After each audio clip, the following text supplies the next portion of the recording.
இன்னைக்கு நம்ம சேனல்ல என்ன படத்தை பற்றி ரிவ்யூ பண்ண போறோம்னா அஞ்சாமி படத்தை பற்றி தான் ரிவ்யூ பண்ண போறோம். இந்த படத்தில் ஆக்டர் விதார்த், அனிபோஜன், ரஹ்மான் பல முன்னணி நட்சத்திரங்களா நடிச்சிருக்காங்க. இந்த படத்தோட கதை எதை பேஸ் பண்ணி எடுத்துருக்காங்கன்னா 2017 கவர்மெண்ட் வந்து நீட் எக்ஸாம்னு ஒரு விஷயத்தை வந்து கொண்டு வந்திருந்தாங்க. டாக்டர் ஆகணும்னு நினைக்கக்கூடிய பசங்க பொண்ணுங்க யாராக இருந்தாலும் நீட் தேர்வு எழுதி பாஸ் ஆனாதான் டாக்டர் ஆக முடியும்னு ஒரு சட்டத்தை கொண்டு வந்திருந்தாங்க. ஸோ இந்த படத்துலேயே அதை பற்றி தான் பேசுகிறாங்க. விதார்த்தோட பையன் வந்து 10th ஸ்டேட் ஃபர்ஸ்ட் வராரு.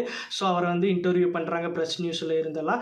ஸோ அப்போ வந்து அவர் டாக்டர் ஆகணும்னு சொல்கிறாரு. தன்னோட பையனை எப்படியாச்சும் கஷ்டப்பட்டு டாக்டர் ஆக்கிடணும்னு சொல்லி தன்னோட சொந்த நிலத்தையும் தன்னோட மாடு எல்லாத்தையுமே விற்று டியூஷன் சென்டரு, கோச்சிங் சென்டர்னு எல்லா இடத்துலையும் படிக்க வைக்கிறாரு. எக்ஸாம் எழுதுறதுக்கான டைம் வருது.